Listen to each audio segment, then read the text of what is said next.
ستا به ډمان په خپلو روپو باندې راوستې وي. هلته په مدرسه کې یو مدرس په 4 او 5 هزار روپۍ باندې یو میاشت تېروي او ته په ډمانو کې 80 او 1 لک روپۍ خرڅ کوې. دا ستاسو انصاف ښکاري؟ د دې مدرسو حالات وګوره.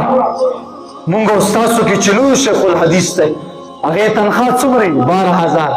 چپړاسي ته څوک 12000 روپۍ ورکوي؟ جواب راته راکړه. د عام چوکیدار تنخوا 15000 نه پورته ده. زمونږ او ستاسو علماو تنخواګانې په ډبېره کې یو قاري صاحب و، زه او یو بل قاري صاحب دی، هغه په چکر باندې ورغلو، ورسره ناستو 130 حافظان ورته ناستو. څو 130 حافظان. قاري صاحب مبارک ته مې وویل قاري صاحب تا څومره تنخوا ده؟ راته په خندا شو. خو څه وایي؟ الحمدلله الشکر لله. ما چې شکر او حمد خو دې ادا کو خو تنخوا نه به راته ووایه څومره تنخوا یې ده.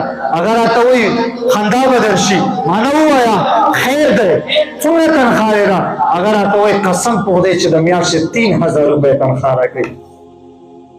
دا انصاف دی؟ دې مالدارانو ته څه وایم؟ چا په خوشحالۍ او په ودونو کې ډمان راولي، اجراګان راولي، 80000 روپۍ ډمانو ته په اډوانس کې ورکوي او بیا میداني ورباندې 1 لک روپۍ اچوي. 1,80,000 روپۍ ته په یو شپه کې نعوذ بالله خرچ کولی شي. او ما مدرس غریب، ما استاد غریب، د دین خادم، د دین یو غلام مدرسه کې ماشومانو ته سبق وایي، هغه 3000 او 4000 روپۍ باندې لګیا دی. نو الله تعالی بس تپوس کوي ښا الله بس تاسو ته وایي چې مال مې درکړی یو بنده راته ووایي چېرته دې خرچ کړی، په کوم ځای کې دې لګولی؟